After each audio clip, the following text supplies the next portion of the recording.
Ayan. Gaya nung inawit natin kanina patungkol sa iglesia, yung ating aralin sa hapon na ito. Yan. Okay. So, bilang panimula, no? Siguro lahat naman ng aspeto ng araw-araw na pamumuhay natin naka-sentro o umiikot tayo sa kalakal. Diba, meron tayo kailangan bilhin, kailangan natin kumain, kailangan natin magbayad, mga ganon. So, lahat dito, ng buhay natin sa mundong ibabaw, umiikot siya sa goods and services. Diba? Internet, TV, utilities, tubig. At mahalaga dito dahil nga umiikot ito sa mga bagay na nahawakan, goods, services. Kailangan din na pagtuunan natin ng importansya yung legitimacy, di ba? Ayaw naman natin bumili ng, yung iba siguro maarte, no? Ayaw nila ng Class A. Kunwari, kunwari, bibili ka ng rep, may tama yung kahon, di ba? Ayaw ng gano'n. Napakahalaga para sa iba yung, siyempre, lalo na kunwari, gamot. Di ba? Baka mamaya, saan na ginawa yung gamot, mayroon bang, iba nga, di ba, may warranty. Kaya mahalaga rin na tinatago natin yung warranty. Kung, lalo na sa karin yung mga pagbibilihan natin, kung trusted seller, di ba, titingnan pa natin yung rating para magsha-Shopee tayo. Kung katitiwala ba yung mga review, tinitingnan natin. Kasi napakahalaga yung importansya. Kung totoo ba yung binibili natin. So, meron tayong pangailangan na i-identify natin kung ano yung totoo sa hindi. Diba? Wala naman sigurong, kahit nga sa mga patalastas ng TV, di ba, yung mga sabon brand X, saka yung, wala naman sigurong bumibili ng brand X. Hindi natin alam kung ano yung brand X na yun, pero walang bumibili. Yan. So dito sa buhay na to, lalo na sa ekonomiya, kailangan natin paghiwalay yung totoo sa hindi, sa fake. O di ka, minsan ka, hindi outright na fake, di ba? Yung parang seems legit. Yan, iniwasan rin natin yan. Kung totoo yan sa mga pang-ekonomiya, lalong dapat totoo yan sa bagay o aspeto na spiritual, yung hindi temporal, hindi magpawalang hanggan. At kasama na doon yung pagmimili ng iglesia. Paano natin makita na ito legit, ito hindi. Yan. Pero maging malinaw sa atin na wala talagang perfect church. Wala. Lahat ng churches, local churches, may kapintasan, may pagkukulang, at may mga mali. Diba? Pero ano yan, ang nagbabari lang naman dyan is yung degree. Pero walang perfecto dyan. Meron nga Puritan na nagsabi na walang perfect church, pero kung nahanap mo yung perfect church, pag nag-join ka dyan, hindi na perfecto yan. Kasi lahat tayo makasalanan. So simulan natin, tingnan natin. Ano ibig sabihin na hindi perfecto, walang perfectong iglesia? So kung walang perfectong iglesia, ibig sabihin yung mga churches imperfect. Okay. Sa 1689, Baptist Confession of Faith, chapter 26 of the church, paragraph 3, sabi doon, the purest churches under heaven are subject to mixture and error, and some have degenerated as to become no churches of Christ, but synagogues of Satan. Nevertheless, Christ always had and ever shall have a kingdom in this world, to the end thereof, of such as believe in Him and make profession of His name. Sa madaling salita, ang mga iglesia ay nagkaroon na ng mixture, nagkaroon na ng paghahalo. Totoo sa kanang error. Kakahalo yan sa isang iglesia. Yung iba naman, to the point, yung degree ng pagkakamali o paglayo nila, naging sinagoga na nga ni Satanas, hindi na Church of Christ. Pero ganun pa man, kahit may mga error yan, hindi tayo dapat manghina sapagkat diba may pangako ang ating Panginoon na sasamahan niya ang kanyang mga disipulo hanggang sa huling araw, until the end of the age. Sa Matthew 28, yung Great Commission. So dahil pala nagkakaroon ng paghahalo, lalo na sa panahon natin ngayon, pabigat na pabigat yung paghahalo. Nakikita rin natin parami na rin yung tumatalikod sa katotohanan. Kaya sabihin natin churches sila at isa pangalan, pero lumalayo ng papalayo. So meron mga pagbabago, paghahalo. So mga sabi natin, makita natin dito na una, kahit sa mga genuine Meron naman kasi mga genuine churches. Sabi natin sa category na genuine churches, walang perfectong church. Either in terms of sa composition ng membership ng mga genuine churches na yan, meron pa rin doon sabi natin na bagamat member sila ng church, hindi naman totoong mananampalataya. May ganun talaga. Ay yung sabi natin, malungkot na part, pero realidad. Saka maging tayong realistic dito. Diba may mga nababalitaan tayo na member ng isang church, pero bigla na lang tatalikod. Diba? Tatalikuran si Kristo, babalik sa mundo. Nangyayari talaga yun. Tapos din, hindi lamang sa composition sa membership nila, kundi kahit sa aspeto ng pagtuturo, yung mga tinuturo sa pulpito, mga teachers o di ka preachers nila, o di ka pastor, minsan din may mga nahahalong pagkakamali. So sa lahat ng mga katotohanan na pinapangaral, may nahahalo minsan na pagkakamali. Ayan. So hindi lamang doon sa tao, kundi doon sa teaching din. Pero ganun pa man, huwag tayo maging madali na i-unchurch yung mga church na yon. Minsan kasi disagreements lang. Yung, hindi tayo nagsasang-ayon sa kanila, pero hindi naman ibig sabihin mali na yon. Huwag tayo maging mabilis na i-unchurch. Sabi natin, hindi kayo iglesia dahil lumawa kayo sa ganyan. Example, may mga iglesia na, sabi natin, weekly Lord's Supper. Diba? May mga ganun. May mga iglesia na once a month na Lord's Supper. Hindi ibig sabihin na dahil meron silang disagreement, hindi na church yung isa. Na tama kami, dapat every week, o di ka tama kami, that once a month. Hindi ganun. Dahil may mga hindi pagkakasundo na hindi naman error. At maging malinaw rin sa atin na bagamat may mga false churches sa paligid natin, itong mga false churches na to, marami sa kanila na nagsimula naman na tama, pero unti-unti nalalayo. Kaya nga may kasabihan, di ba? Hindi naman sa kung paano natin sinimulan, kundi paano tayo nagtapos. Mari, yung iba, di ba? Parang karera lang. Mabilis sa umpisa, wala nang energy. Parang gumagapang na sa huli. May mga iba naman na, sabi natin, medyo mabagal, pero sila yung nakakatapos. Ayan. So, itong mga false churches na to, marami dyan, nagsimula ng tama. Nakabilang sila sa mga genuine churches, pero unti-unti nalayo. At maging malinaw rin sa atin kung tayo, naniniwala tayo, sabi natin na eventually maging bahagi tayo na isang true church, genuine church. Ang magiging tindig natin dapat bilang mananampalataya is mahiwalay do sa mga false churches at hindi tayo mag-compromise do sa mga maling katuruan. Dahil kung tayo totoong mananampalataya at pinapaniwalaan natin na ang church membership natin, member tayo ng totoong iglesia, maging tayo matibay, hindi lamang sa pagtuturo kundi sa pamumuhay rin natin.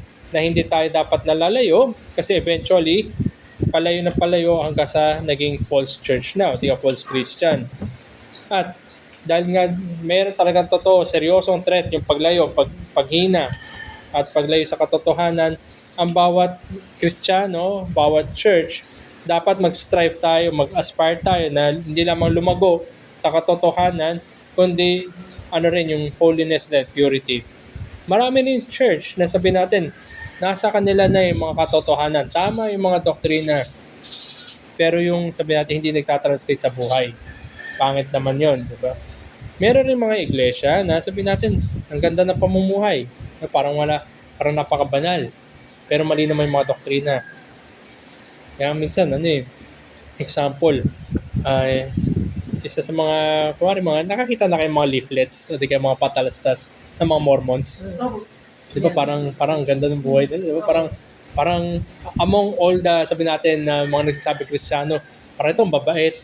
Di ba nagmamahalan sila? Pero mali yung doktrina nila. Hindi rin naman tama yon.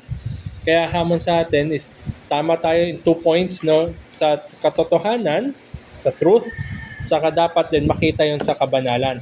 Para maging masabi natin, no, na hindi tayo lumilihis, hindi tayo nanliliit, hindi tayo tumatalikod sa katotohanan. So kung ito yung mga imperfect churches, sa paano natin hahanapin o may mga tanda ba na yung church na kabibilangan o di kaya ay mapupuntahan natin ay totoo. Kasi i-strive natin na salamat, Amir. May Lumampas ba? Lumampas. Lumampas. tumapat. Ayan, sige. Sisikapin natin, di ba, na hanahanapin totoong iglesia at maging bahagi na isang totoong iglesia. Pero ano yung mga tanda ng totoong iglesia? Kasi so far, pinag-usapan natin mga imperfect, di ba? Mga kakulangan, di ba? Either mali sa pagtuturo o yung membership. Sabi natin, hindi nakikita ng kabanalan. So ano itong mga tanda ng isang totoong iglesia? Meron dalawang klase yan. Yung marks of the church, may dalawang klase yan. Isa dyan, sabi dito, there is a mark that must be present anytime. So kung present anytime, sa lahat ng pagkakataon, lahat ng panahon, dapat nandyan yan. Yung tanda na yan. Meron ring tanda na needed over time. Sabi natin, no, dahil kagaya nung sa taga-Thessalonica, batang church pa lang sila. Present, meron mark na present anytime doon, yung gospel. Tapos meron naman present overtime. Maring wala pa, nung baby pa sila sa pananampalataya. Pero as they go, lalabas. Mapapractice nila. So doon sa mga tanda na present anytime, na dapat nandun paratian, ito yung tinatawag na essential mark. Essential mark of the church. Ito essential mark of the church, maging malinaw sa atin na dapat nandun parati. Anytime, anywhere. Nandyan dapat yung mga marks na yan. Ano yung qualification na dapat nandun parati? Yung mga tanda na yan. Totoong pangangaral at pagtuturo ng salita ng Diyos. Madaling sabihin na pag hindi na salita ng Diyos yung tinuturo, hindi na church yan. Diba? Kasi dapat para sa church, dapat ang salita ng Diyos yung tinuturo nila, hindi yung opinion, hindi yung sabi natin, ang pinapangaral, parang may balita, parang balita sa linggo, mga ganun, current events, mga ganun. Hindi. Ano yun? Ayan. So, nandun dapat parati yung salita ng Diyos. So, tingnan natin. Kung may mga Bible kayo, open natin, ha? 1 Timothy chapter 3, verse 15.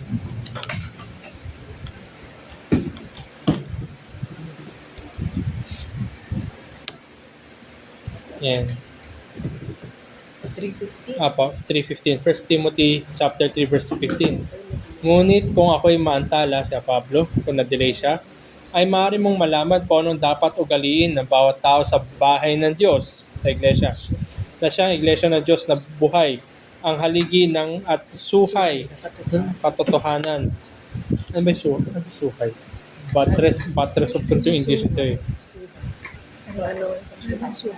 Suhay. Suhay. Sibol. Suhay. Sa English kasi Ano ba, buttress. hindi na- Buttress. Ano? O yung angkla. Yung tungkod. Ayan. Tungkod. Ayan. Ito. Ayun. Yan.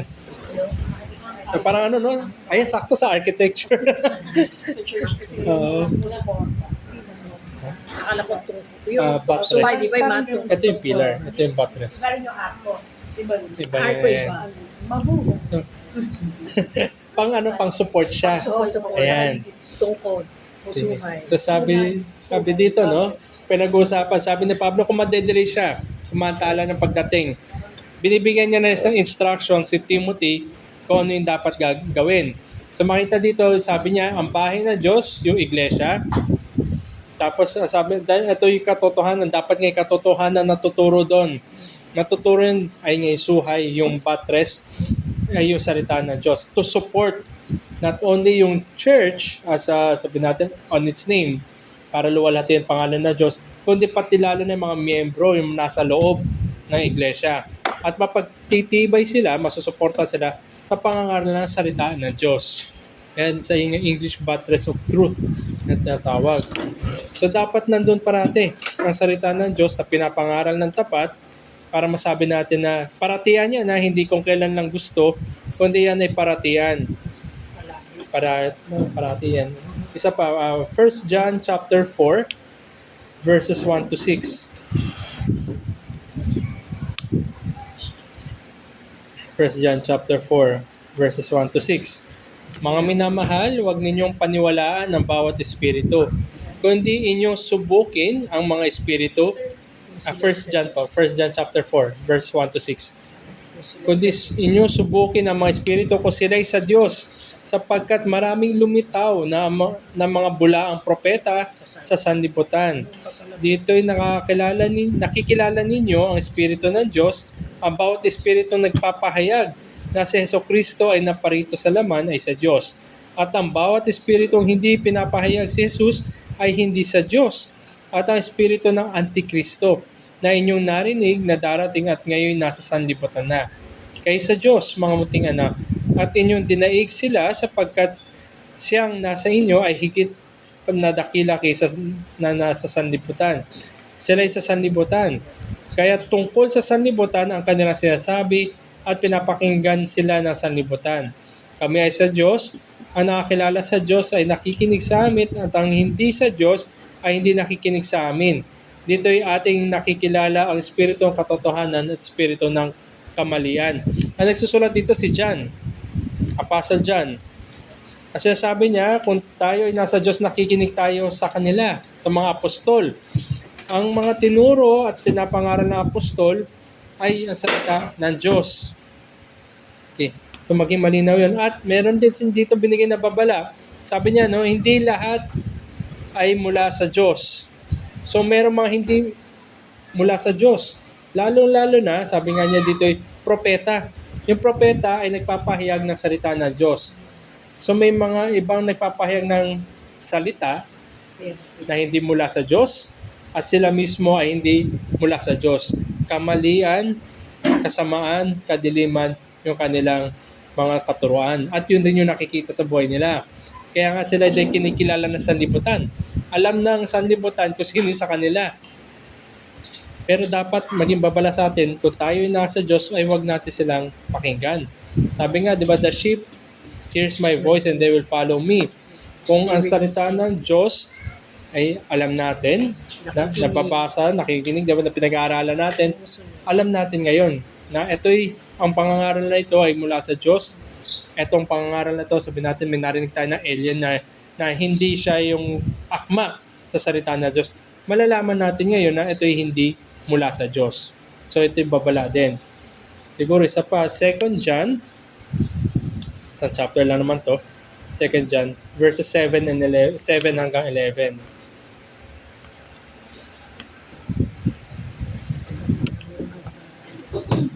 Yan, 2 John 7 to 11. Maraming mandaraya na lumitaw sa sanlibutan. Yaong mga hindi kumikilala ni Jesucristo ay naparito sa laman.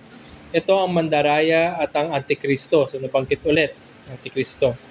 Ingatan ninyo ang inyong sarili upang huwag ninyong maiwala ang mga bagay na aming pinagpaguran, kundi upang tumanggap kayo ng lubos na gantimpala.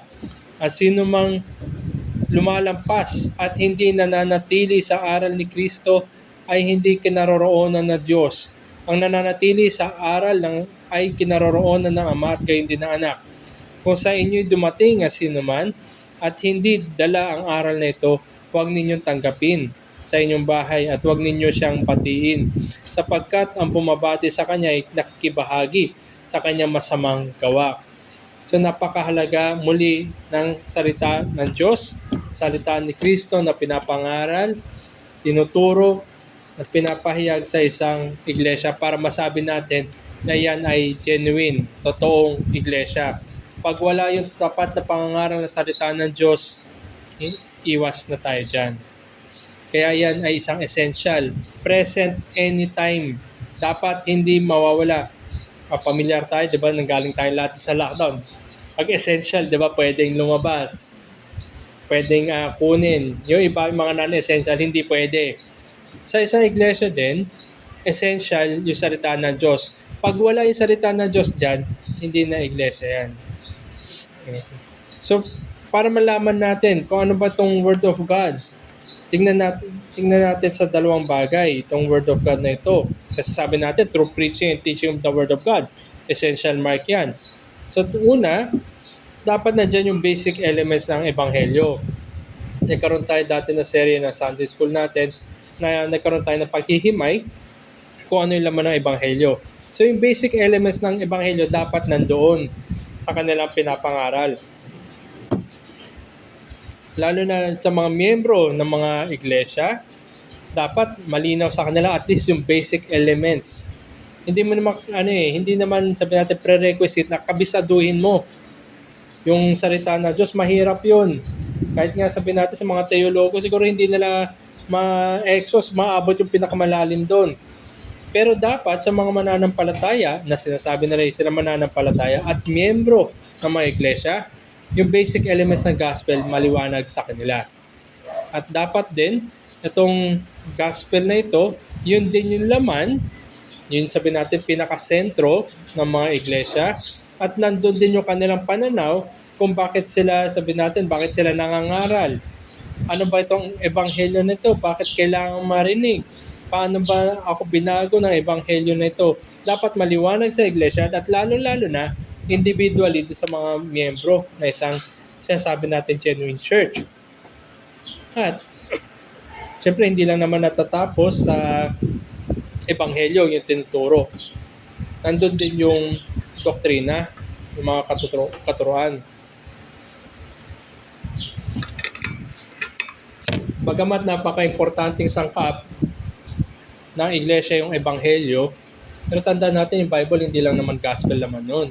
Napakaraming iba-ibang katuruan din at doktrina na hango at mula sa Diyos.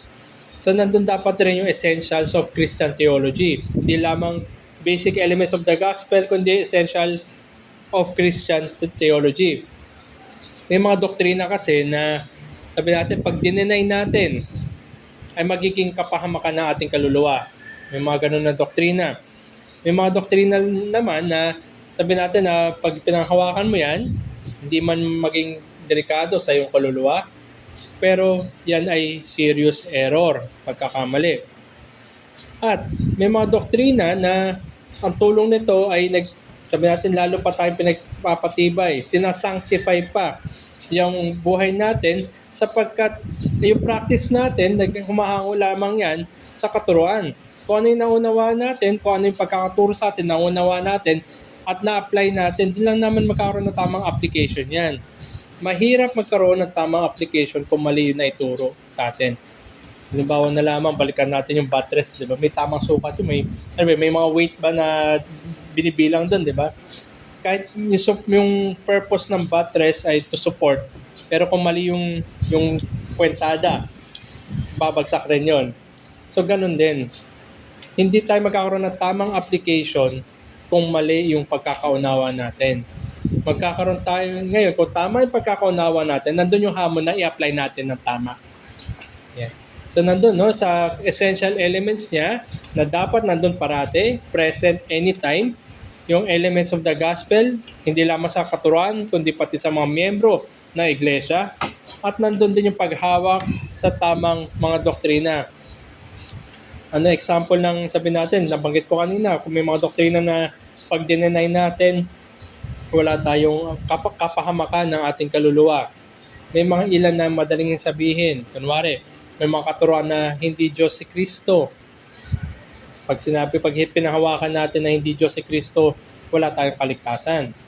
Kaya nga sabi nga sa Ebanghelyo, di ba? Sabi natin, Panginoon, unless you believe that I am He, you will die of your sins. Hindi yung mga Arabo, walang kaligtasan sila. Arabo? Kasi sa kanila, yung si Kristo ay pinaka-paborito, ang tawag ito? Teacher, guro. Baka Islam. Ayun. Magkala daw Arab. Arab country. Sa kanila si Kristo ay pinaka-paborito. Propeta, guro. Hindi siya Diyos. Ayun. Yan. Isa yan. Lahat sila hindi. Yung mga Muslim. Yan. Kasi may gulat ako sa Arabo. Ako naniniwala ako na may Arabong na maliligtas. Every tongue, tribe, nation. Arab country, mga Islam. Yan. Opo, yan. May isang example yan na pagtalikod sa mga doktrina na pag oras na pinahawakan mo, wala kang kaligtasan. Ngayon, nabanggit ko rin na may mga katuruan na pag hinawakan mo, hindi naman sa hindi ka naman hindi naman doon nakapataw yung kaligtasan, pero maaaring yan ay pagkakamali, error. Isang example, yung kung pamilyar tayo doon sa katuruan ng yung Arminianism, na ang kaligtasan may parte yung tao. May gawa. Hindi naman hindi naman outright mapapahamak yung kaluluwa mo. Pero masabi natin yan ay error. Wala sa Bible. May mga iba kasi na kung paano yung pagkaka-interpret nila sa mga teksto at paano nila mabubuo yung doktrina nila. Depende sa lente na ginamit. Isa siguro ring example, halimbawa, kung pamilyar kayo doon sa natawag na dispensationalism, na ang tao ng Diyos, di ba, nandiyan yung iglesia, nandiyan din yung Israel. Tapos may mga ilang dispensation na depende sa dispensation na yan kung paano yung dealing ng Diyos sa mga tao, lalo na sa mga Hudyo. So, ito ay maaaring hindi naman to sabihin natin makakapahamak ng yung kaluluwa, pero sa lente ng kung ano yung sabihin natin pinanghahawakan mo, maaaring yan ay error o hindi. Ako, bilang reform, panghawakan ko na error yan. Pero syempre sila, panghawakan nila na tama yan. Pero hindi nakapataw dyan yung kaligtasan. Ayan. So, yan yung isang example. Sige, kayo. Hindi dyan nakapataw yung kaligtasan mo. Tandaan natin ang kaligtasan, di ba, ay nandun kay Jesucristo. Kaligtasan ay sa Diyos. Hindi naman tatanungin kung ikaw ba'y Calvinist o Arminian. Hindi naman tatanungin kung ikaw ay Reformed o Dispensational. Pero may mga error, may mga maling katuruan na depende kung saan mo ipopush, na maaari kang matulak papunta doon sa kapahamakan na ng iyong kaluluwa. Yan. So, dapat maging maingat rin tayo dyan. Mas tandaan natin yung tamang katuruan, kahit saan mo tignan, hindi siya nakakapahamak at hindi rin siya error. Yung tamang katuruan, yun ang magpapabanal sa iyo. Okay, so yun yung essential mark. Paratihan dapat nandyan, tamang katuruan, ebanghelyo, tamang katuruan din salita ng Diyos. Now, may nabanggit ako kanina, ikalawang klaseng tanda na overtime nagde-develop or overtime pag hindi na-develop. So it goes both ways. Overtime made-develop or overtime hindi made-develop. Ito yung tinatawag ng mga maintaining marks. Kung kanina yung essential marks, present anytime, itong maintaining marks needed overtime. May panahon. Either mawala or ma-develop. So dito sa maintaining marks, ito yung essential siya in a way, para sa well-being ng iglesia, well-being ng mga miyembro ng iglesia over a period of time. So kung ito yung nariyan na at sabi natin overtime nawawala, maaaring maging ikapahamak ng mga miyembro. Or overtime hindi nila ginagawa, pwede rin maging ikapahamak ng miyembro at magkaroon ngayon ng pagdududa na sa iglesia. Una-una, para sa maintaining marks of the church, ito yung lawful administration ng sacraments. Hindi tayo Katoliko. So, dalawa lang yung sacrament natin. Lord's Supper sa baptism. Okay. So, kailangan natin na meron tayong lawful administration yan.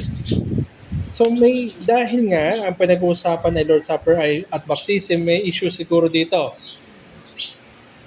Kailangan ba natin isipin o kailangan ba natin i-unchurch, yung humiwalay tayo sa ibang mga iglesia on the basis ng baptism or Lord's Supper? Kaya ba isipin natin?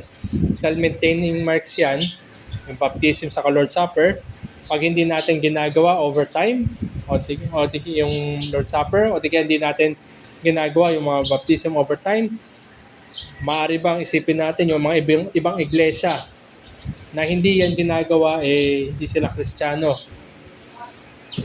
Para sagutin yan, alalahanin natin parate na kaya nabanggit ko kanina, lawful administration.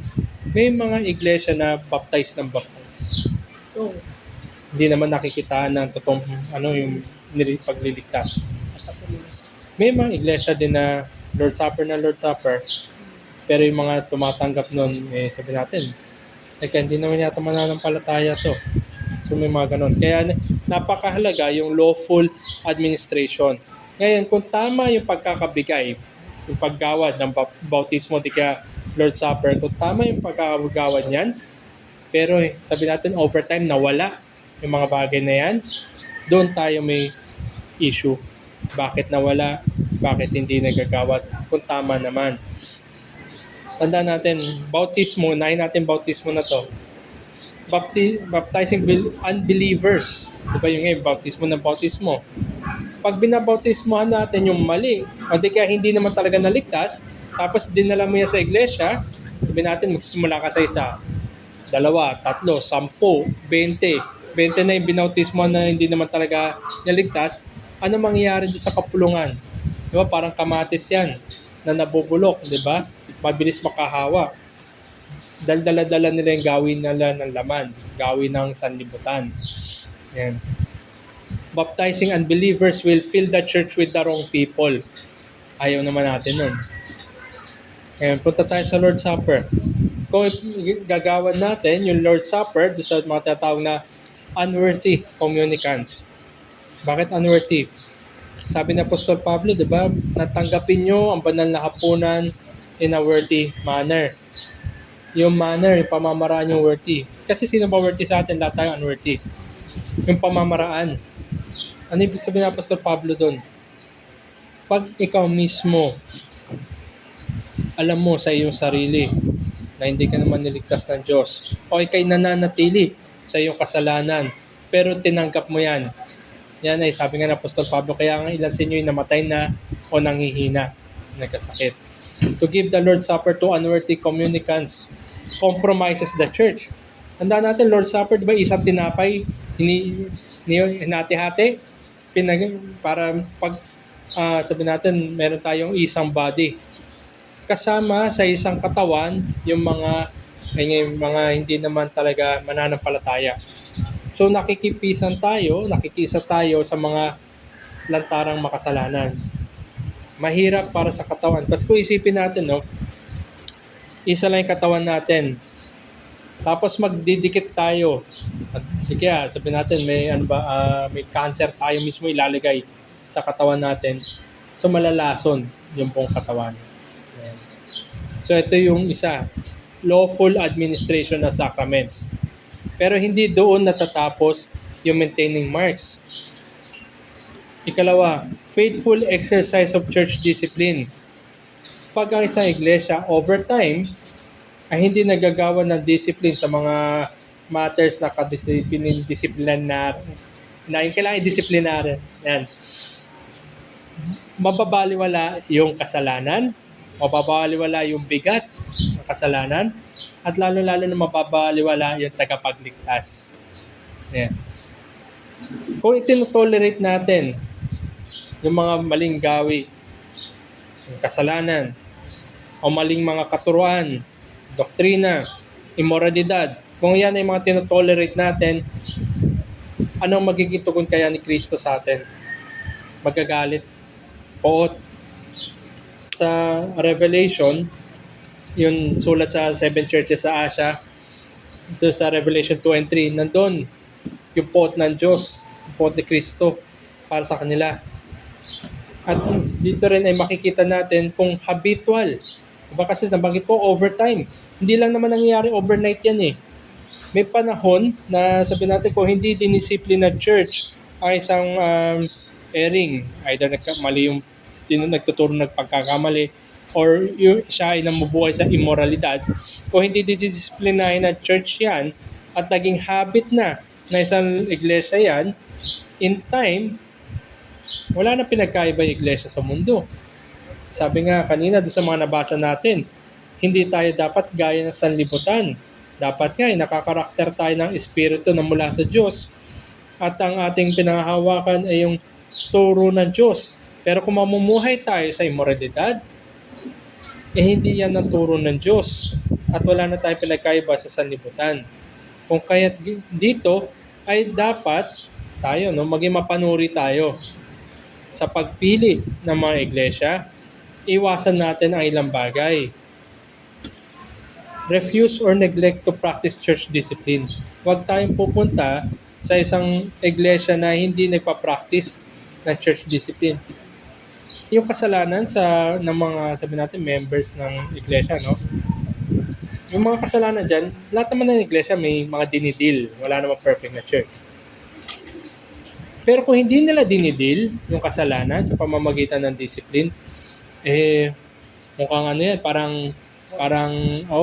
ano yan, iwasan natin. Kasi paano kung sabi natin, tayo, nahulog tayo sa immoralidad, pero okay lang sa kanila. Delikado yun. Kaya iwasan natin pumunta sa mga iglesia na hindi nagpa-practice ng church discipline. Ganon din, iwasan din natin ng mga iglesia na sabi natin not mindful o di kaya careless, may pagkataklesa, no, sa pagbibigay ng mga sakrament, Lord Supper, sa baptism. Ayaw naman natin nga na punuin yung iglesia ng mga kambing. Dapat nga, although di ba nagkakahalo, realidad sa buhay yon, realidad sa mundo ibabaw, pero kung tayo na mismo yung nagiging daan para dumami, iwasan natin. At ang ikatlo na dapat natin layuan, yun syempre yung hindi nangangaral ng salita ng Diyos. Hindi nangangaral ng ebanghelyo. Hindi nangangaral ng doktrina, mga katuruan na angkop sa salita ng Diyos. So iwasan natin yun ay hindi nagpa-practice ng church discipline, careless do sa mga sacraments, at hindi nagtuturo ng gospel and sound doctrine.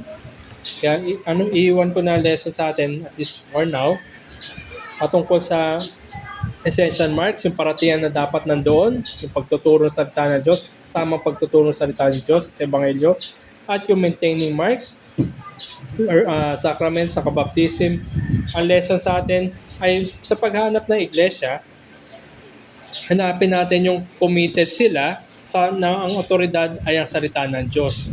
Hindi tao, hindi pastor, hindi siguro yung institusyon, hindi yung mga gawi, kundi ang otoridad ay ang salita ng Diyos sa lahat ng area ng buhay at sa lahat ng area ng pagsamba. All areas of life and worship. Dahil kung ang sinasabi natin, ang may otoridad sa atin, salita ng Diyos, yan ay dapat sakop yung buong pagkatao natin. Hindi lang tuwing Sunday, kundi pati rin sa normal na buhay natin. Hindi naman pwedeng, sige, salita ng Diyos lang tuwing Sunday, pero paglabas, pagtapos, immoralidad agad. Kahindik-hindik yun. Hindi rin naman tama na, sige, Word of God, nagpo-govern sa aking buhay. Sinisikap ko na layuan yung mga kasalanan, patayin yung mga natitira pang kasalanan. Pero ayoko naman magpasakop sa church. Ayaw ko naman umattend, ayaw ko sumamba. Hindi ganon. Kundi, kung salita ng Diyos ang may otoridad sa atin, o di kaya sa iglesia na pupuntahan natin, makita natin na nagtatranslate yun sa buhay ng mga miyembro, lalo-lalo na sa pastor, at sa kanilang pagsamba, lalong-lalo na rin sa pastor. So ito yung mga bagay na hanapin natin sa paghanap ng church. Ito lang yung ibabahagi ko sa atin. May mga tanong po ba sa paghanap ng church? Sige. Sige lang. Sige po. Ano po yan? Kasi meron akong encounter sa center. Hindi ko kalari kung Ay, palakasan na lang po. pinrest ko yung pumasok na sa center. Message. Mm. Yung mahal ka ng Diyos. Mm. Ang nakalagay doon sa basta pumasok sa messenger ko. Pinrest ko, tapos pumasok ko siya. Eh, minamayat-maya niya ako. Maya-maya ay? Minamayat-maya niya ako ng message. So, 7 o'clock, meron tayo Bible study. Yung online Bible study.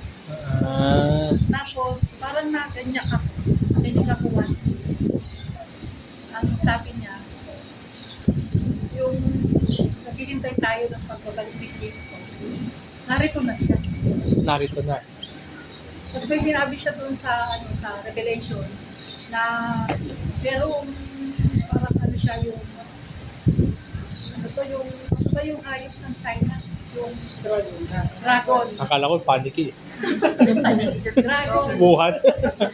Doon daw si Kristo isinilang sa bansang China. Kasi nakalagay doon doon sa Revelation, na doon sa bandang silangan na may hayop na gano'n, doon mag-uumpisa si Kristo. Hindi naman siya yung, pagdating mo doon, siya na yun. Kailangan mabuhay siya. Sanggol mo na hanggang sa lumaki. Sa panahon ngayon, naroon na siya.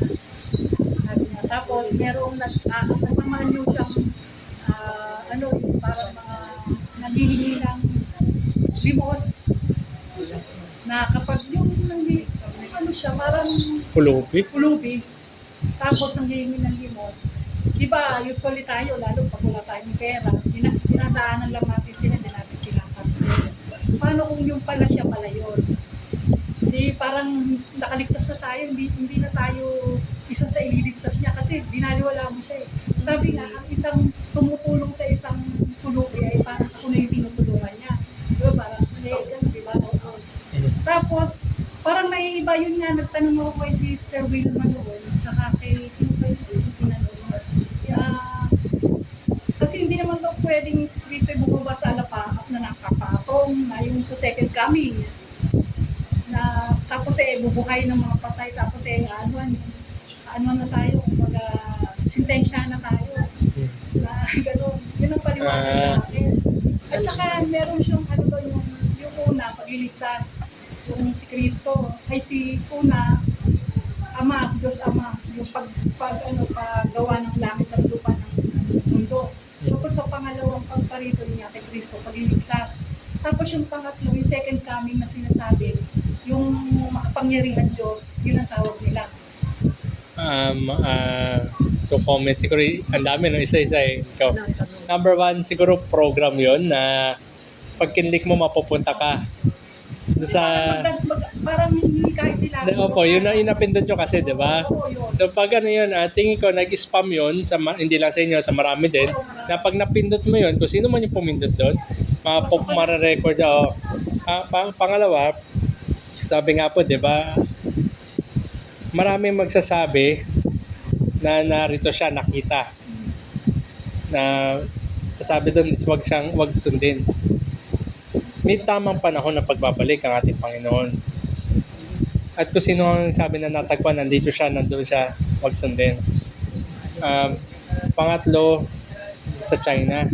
So medyo singkit yun din. Kasi tapos meron yung sinasabing aklat ng buhay, hindi pa raw yung nabubuksan.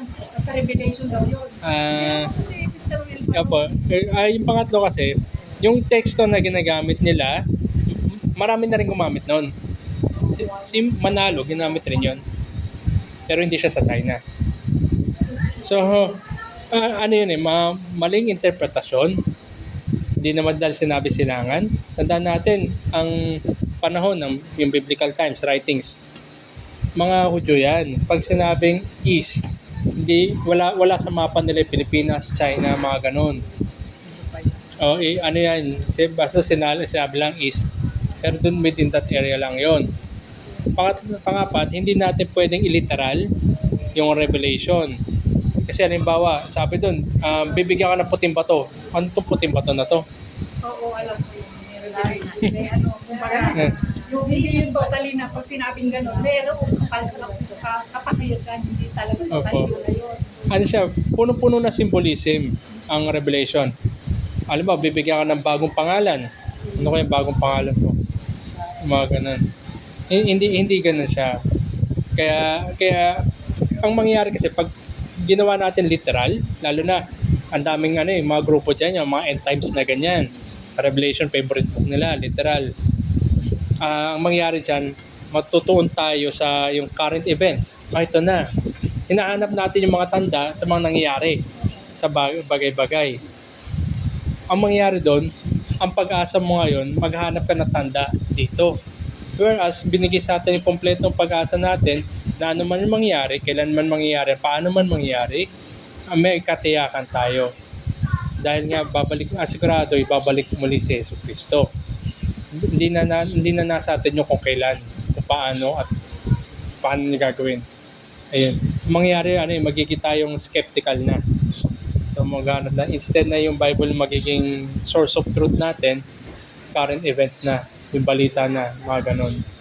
Kaya masamang dulot po ng mga ganyan is hatakin ka ngayon mula sa salita ng Diyos na sana binabasa natin parati, hatakin ka ngayon papunta doon sa sistema nila na para maengganyo ka, o nga no, ito nga yun. Yung makukonvince ka nila na ito na nga yun. Instead of ang tawag sa atin, ang kalooban ng Diyos ay mamuhay tayo na may pagpapakabanal habang naghihintay sa pagbabalik muli ni Jesus. Either mauna man tayong kunin, tawagin sa kamatayan, o siya muling bumalik. Yan po. Sure, darating yun. Pero hindi natin dapat tinitingnan sa mga nangyari na dito. Tapos po yung sa pulubi. Naalala ko tuloy yun what if God was one of us? Yung kantang ganun. Isang tabi parang hirap laksawan mo may... Hindi siya hindi siya ganoon. Kasi kung sabihin natin sa pamamaraan ng pagbibigay ng limos, yung kaligtasan, idibindili rin natin. Dahil may kakayanan tayo. Ba't naman niya kukunin yung pera? Ayun. So maraming questionabling doon. At saka So, iwasan po natin. Hindi yun nagtuturo ng katotohanan. Nahahatak lang tayo sa mga bagay na syempre mahilig tayo minsan mapaglaro yung isip natin, 'di ba? Ito na kaya yun. So nandun tayo natutuon ngayon. Katunayan maraming ganyan. Lalo na yung panahon na early 90s. Nakikita nila European Union. Ito na yun. Ito yung mga nabanggit sa Revelation. Hinintay nila maging 12 yung members. Tapos kompleto na. Naging 13, 14, 15. Paano? Hindi, ito yun. So yun, sayang ang oras. Yan po. Kaya iwasan natin rin. Maging kaduda-duda din. Lalo na pag may mga pumasok na ganyan. Ako, pag may mga nadadaanan ako ganyan, budol to. Budol. Ganyan. Yan. So, kailangan in a way, kailangan, syempre, hindi naman natin sila kilala. Generally speaking, panalangin natin na dumating sa kanila katotohanan na may magturo ng katotohanan. baka siya ang way. Tapos sagutin mo, ituro mo yung ayun, mahirap din. Akala ko every Saturday lang yun. Every 6-7 o'clock in the evening na everyday. 6, parang prayer chain. Sabi ko parang nakaabala na yung hanap buhay ko. Hindi ko na lang siya pinapansin. Parang ang sipag-sipag. Talo pa yung tinalo pa yung 3 o'clock habit na.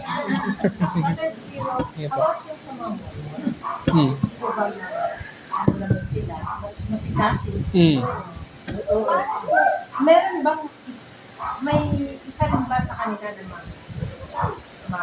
Masasave. Okay po. Ang position ko po dyan, may mga pinili ang Diyos na maaring sabihin natin sa panahon ngayon na nandun sa mga grupo na ganyan, pero hindi po siya hahayaan na Diyos na manatili sa grupo na yun. Gagawa ng providensya ang Diyos upang tawagin siya, gisingin siya, dalhin siya sa katotohanan. Gaya lang rin natin kahit sino sa atin. Bago tayo ligtas, iba nga siguro hindi kumikilala na may Diyos. So wala namang pinagkaiba yun sa mga grupo ng mga kulto na ganyan. Mas malala pa nga. Pero sa oras na ikitawagin ng Diyos, bago nga, dadalhin ka niya sa katotohanan. Hindi ka niya iiwan sa disposisyon na ganun. Kundi dadalhin ka niya. Tandaan natin, ang layunin niya, diba, siya ay tumawag ng mga sasamba sa kanya, siya ay nagliligtas, at pagbubuklo rin niya. Hindi niya iwan on their own. Yan po yung stand ko doon. Opo. Pag namatay siyang ganun, That's it. Si Saul, 'di ba, bago siya maging Paul. Yan. 'Di ba? Talagang notorious. 'Di ba? Nasa maling system of belief. Hindi lang 'yon, immoral siya, mamamatay tao eh. Pero binago siya ng Diyos. Tinanggal siya sa sitwasyon na gano'n. So, isa rin nga sinabi niya na bagamat, kilala niya sarili niya eh. Kinarakterize nga niya sarili niya, chief of sinners. Ang punto niya doon, walang sino man ang labas na hindi maabot na Diyos sa kaligtasan.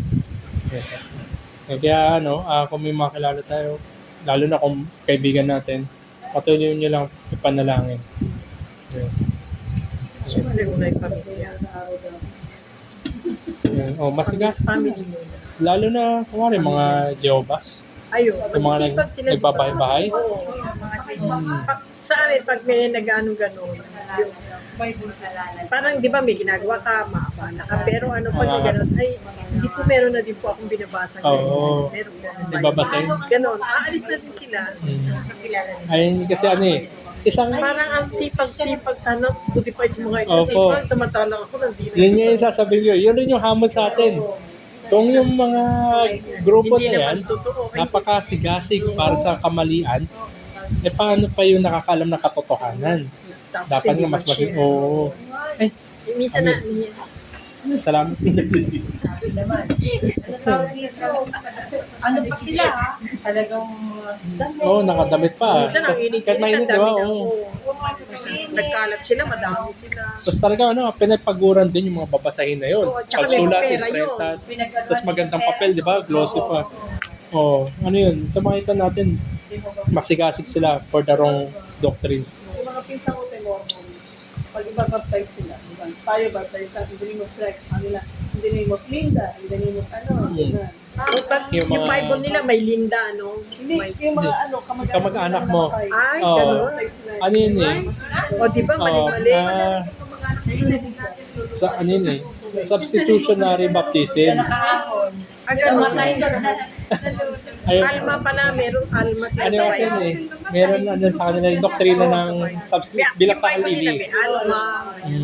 Substitutionary. Iba-iba Tapos ginagamit doon sa ilalim sa Sa iba, ano nila, Bible nila. iba. Iba-iba. Nabasa ko Ang nga yung Bible nila eh. Ang Bible ni Mormon. ang Teka, yung Mormon, iba pa yung ano sa Badista. iba pa po, ang Mormon ito yung Latter-day Saints. Latter Ang days. iba pa yun. Iba pa yun. Latter days. So, yung mga Pentecostal, Fourth Watch, yung mga ganun, iba pa yun. Pentecostal.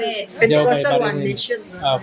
Iba rin. May mga Pentecostal na Eh, hindi. iba pa yung 70 and 70. SDA, iba pa po yun.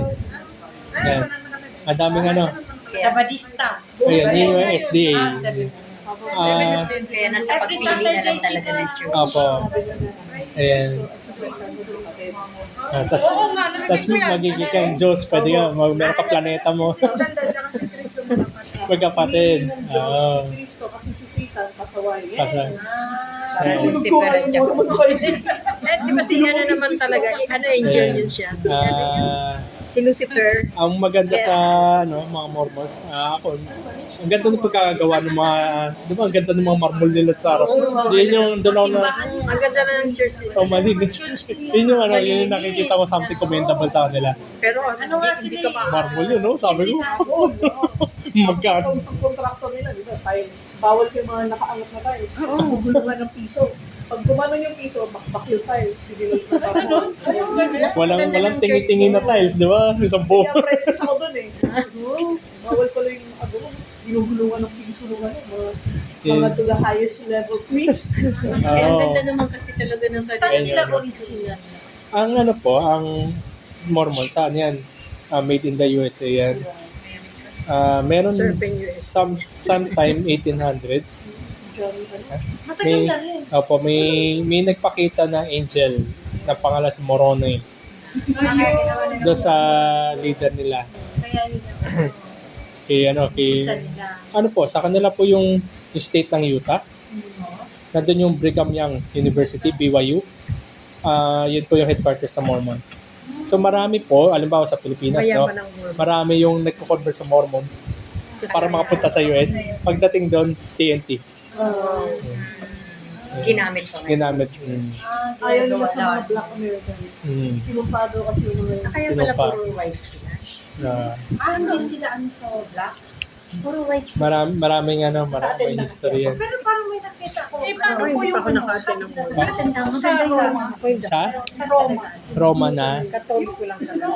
Roma sa, ano ba yun? Sa Italy ba yung Roma? Italy. Opo. Sa Roma. Rome. Apo. Meron kasing vlogger na pumasok doon. Tapos, hindi, yung inano niya, in-online niya yung pangyayari sa loob eh. Nagkaroon sila ng parang procession doon sa loob ng simbahan. Yung crucifix nakatuwad.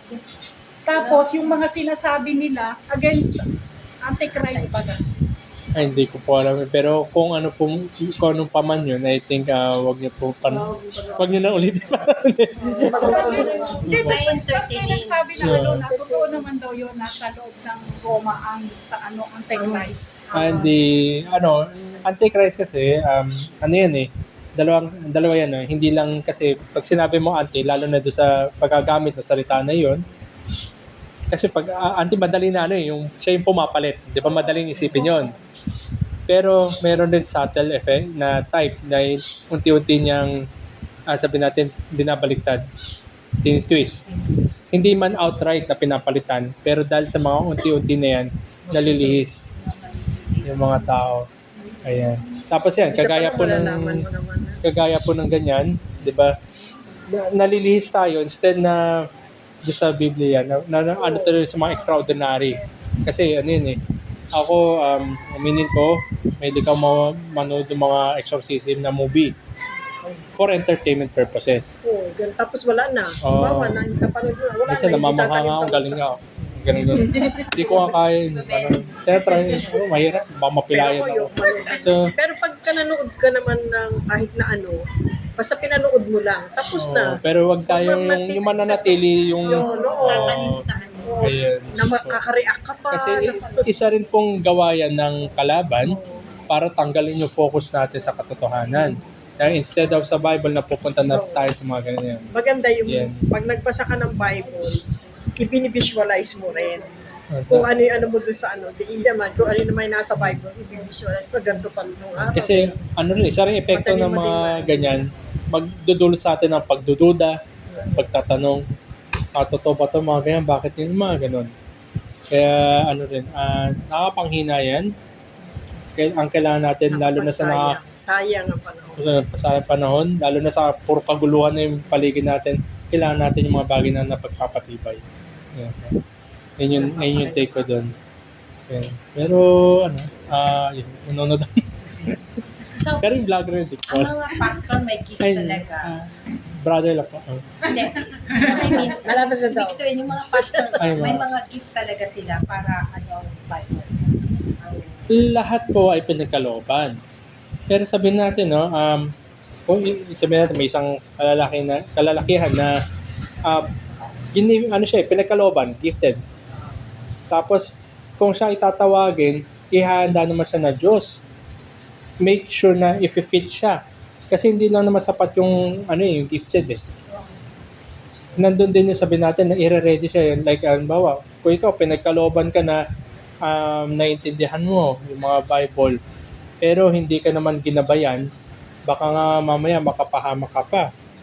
Kung hindi hinulma yung halimbawa yung karakter mo, baka makapanakit ka pa. Instead of mailapit yung mga tao sa Ebanghelyo kay Kristo, baka dahil ang dami mong alam, para kang namamaril na lang, para kang, yung mga namamaril na walang pasakali. Mali kayo lahat. Mali kayo. Wala rin pagmamahal. Instead na ilapit mo yung mga tao, ikaw pa mismo yung instrumento para ilayo sila. Yan. Si Alvin Aragon. Ay, nagagawa naman pala. Sex bomb. Oh, 6 ba? Mamarin na. Tapos meron pa yung Indiscriminate yung firing. Christine, yung siya, name drop ng false prophet. Hindi po Yung kailangan. Christine na aka bakla pala siya. Tatalastay, inano siya, pinoint si Art, Arvin? si Tetelestay, inano nung Christine na nag-name drop siya false prophet. Ngayon si Tete, hindi, sinabihan siya nung Christine. Talagang katawang babae yung Sino pala. ba si Christine? Lalaki Ano siya. naman siya? Crisanto daw ang pangalan niya kasi may Christine nag-response. Sagabo. Oo. Pero na siya, makeover na si Christine. Name drop siya ng mga sa YouTube, sa Facebook ng Yun na. Hindi ako familiar. Pero, yan, yung mga ganyan kasi, lalo na sa panahon natin, di ba? Cellphone lang, lahat na nandyan. nakakuha ng kapansin natin, naubos ang oras natin. Sa nagugulo Bisa maghugas ng plato, hindi na Diba? nagugas. Tama yun.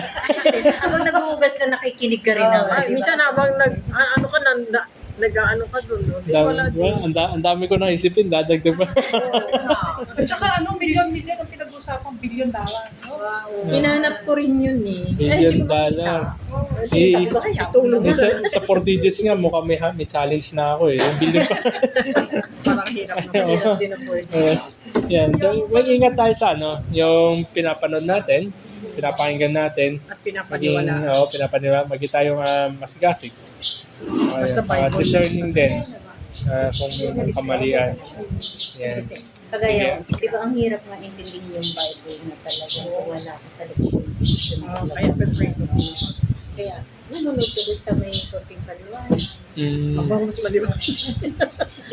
May mga siguro pag may mga marirecommend, no? May mga marirecommend naman tayo na sound na Yung pagtuturo. Mga churches na mga naka-YouTube, mga ayos, tama. Tsaka yung sa atin. Saka siguro po kapag kaka-view ng mga yun, pinapayaman lang natin sila eh. Dumadami yung views, di ba? Baka mamaya monetize siya. Sige. So ngayon, kikreate sila ng bagong content ulit para sa napapayaman. Ayan.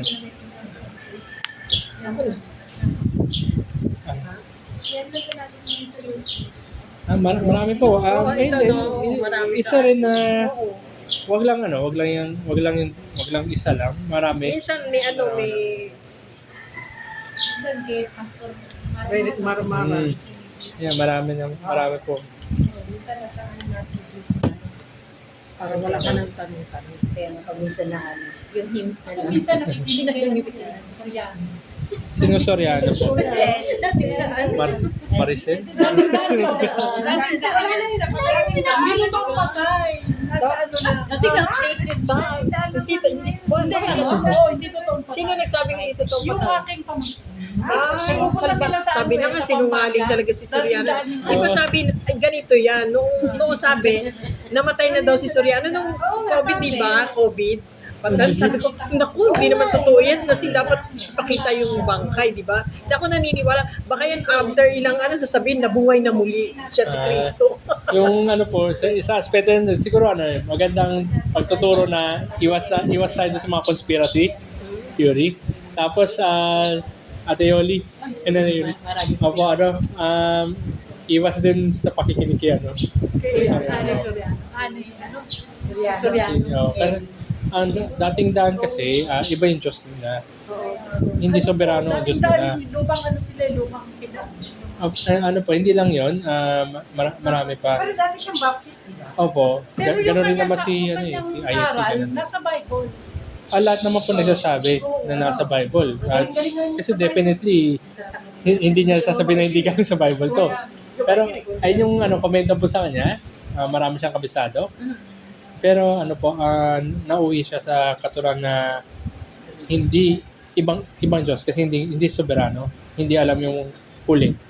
Ngunit ang Diyos, 'di ba? Alam niya siya nagdidikta, alam niya huli sa umpisa at siya yung nagdidikta ng paano matatapos at paano niya gagampanan yung kanyang kalooban.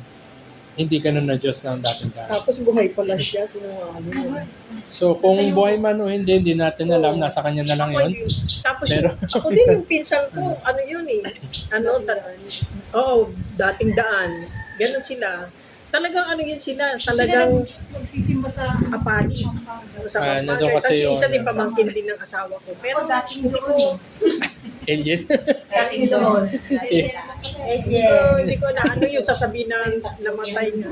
Ayun. So, dapat Ngayon, ang nagsasalita sa kanya si Rason. Po yung next in line niya.